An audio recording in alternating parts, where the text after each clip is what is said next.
преддверии Дня Победы ученики полилингвальной многопрофильной гимназии номер 1 принимают участие в патриотической акции. Ведь важно учить историю не только на уроках, но и хранить ее в сердце.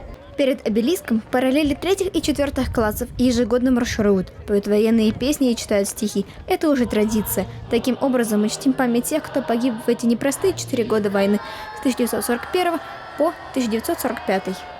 Как ты думаешь, для чего нужны такие мероприятия? Такие мероприятия очень важны. У нашей школы очень богатая история. В 40-х годах это был госпиталь. Сюда привозили раненых солдат и лечили их.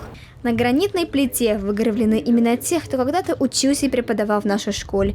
И 22 июня, после объявления о начале войны, не задумываясь, отправился на фронт. Об этом нам часто рассказывают на разговорах о важном. Мы слушаем военные песни и смотрим фильмы, а также ходим к ветеранам. В нашей школе очень развит патриотический дух. Настя, каждый год ты ведешь подобное мероприятие. Чем оно отличается в этот раз?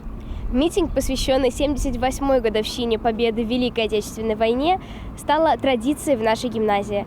Каждый год мы выносим знамя, поем гимны, а также читаем стихотворения на разных языках.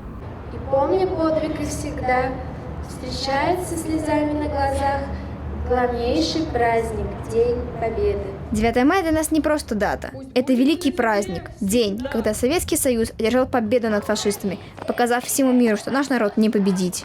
Как проходила подготовка? Наша подготовка начиналась с того, что мы для начала маршировали, наш командир говорил нам команды, мы их выполняли, а затем мы маршировали с песней в строю. Как ты думаешь, спустя столько времени актуально ли отмечать День Победы? Я считаю, да, потому что люди должны чтить и помнить память о наших близких, которые сражались над нашим будущим.